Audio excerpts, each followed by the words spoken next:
حج صرف ایک سفر نہیں، یہ بندے اور اللہ کے بیچ محبت کا سب سے خوبصورت رشتہ ہے، اور اس رشتے کے 5 خاص دن ہیں، ایسے دن جن میں انسان دنیا بھول کر صرف اپنے رب کا ہو جاتا ہے۔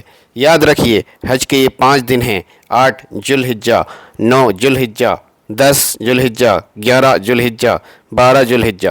پہلا دن 8 ذی الحجہ، یہی وہ دن ہے جب حاجی اپنا سفر شروع کرتا ہے۔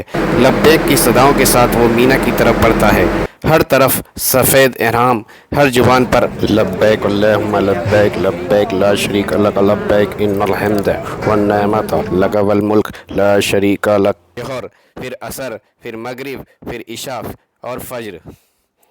یہ صرف نمازیں نہیں ہوتی، یہ اگلے بڑے امتحان کی تیاریاں ہوتی ہیں۔ رات گزرتی ہے اور دل بے صبری سے انتظار کرتا ہے اس دن کا جس دن اللہ اپنے بندوں پر سب سے زیادہ رحمتیں برساتا ہے۔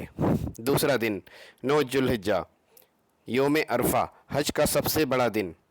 اگر کوئی پوچھے کہ حج کس دن ہوتا ہے تو جواب ہے 9 ذی الحجہ۔ یہی حج کا رکن اعظم ہے، وقوف عرفہ۔ جیسے ہی ظہر کا وقت شروع ہوتا ہے، عرفات کی زمین پر موجود ہر احرام والا انسان اللہ کا مہمان بن جاتا ہے۔ سوچئے وہ منظر، لاکھوں انسان، کوئی رو رہا ہے، کوئی ہاتھ اٹھا کر دعا مانگ رہا ہے، کوئی اپنے گناہ یاد کر کے ٹوٹ چکا ہے، اور آسمان سے رحمت اتر رہی ہے۔ لیکن یاد رکھیے، غروب آفتاب سے پہلے عرفات نہیں چھوڑنا، جب تک سورج پوری طرح نہ ڈوب جائے۔ حاجی وہیں رہتا ہے، دعا کرتا ہے، روتا ہے اور اپنے رب کو پکارتا ہے، کیونکہ شاید زندگی میں یہ موقع دوبارہ نہ ملے۔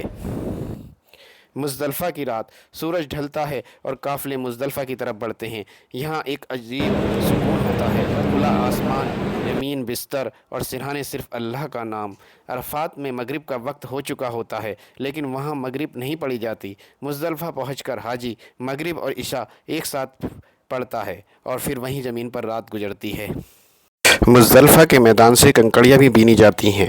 10 ذی الحجہ کو 7 بڑے جمرات پر ماری جاتی ہیں، اور 21 اور 21، 11 اور 12 کو۔ اگر تیسرا دن 10 ذی الحجہ، عید کا دن، لیکن حاجی کی الگ عید۔ دنیا میں لوگ نئے کپڑے پہنتے ہیں، خوشبو لگاتے ہیں، عید مناتے ہیں، لیکن حاجی اس کا احرام میلا ہے، بال بکھرے ہوئے ہیں، چہرے پر تھکان ہے، آنکھوں میں نیند نہیں، پھر بھی اللہ کو سب سے پیارا وہی لگتا ہے۔ آج حاجی کو 3 بڑے کام کرنے ہیں۔ پہلا کام رمی، شیطان کو کنکڑی مارنا۔ 7 کنکڑی بڑے جمرات پر۔ یہ صرف پتھر نہیں ہوتے، یہ انسان اپنے اندر کے شیطان کو مار رہا ہوتا ہے۔ دوسرا کام قربانی، ابراہیم علیہ السلام کی یاد، ان کی محبت، ان کی قربانی۔ تیسرا کام حلق یا قصر، بال منڈوانا یا چھوٹے کروانا۔ اور پھر احرام کی لگ بھگ ساری پابندیاں ختم ہو جاتی ہیں۔ سبحان اللہ، جس 2.5 دن میں انسان ایسا محسوس کرتا ہے جیسے گناہوں کا بوجھ اتر گیا ہو۔ طواف زیارت، اب حاجی واپس مکہ آتا ہے اور کعبہ کو دیکھ کر اس کا دل بھر آتا ہے۔ اب وہ احرام میں نہیں، سکون میں ہے، کعبہ کے چکر لگاتا ہے، آنسوؤں کے ساتھ طواف کرتا ہے۔ یہ طواف صرف قدموں کا نہیں، دل کا طواف ہوتا ہے۔ پھر سعی کرتا ہے، صفا اور مروہ کے بیچ، ہاجرہ علیہ السلام کی یاد میں، ایک ماں کی محبت میں۔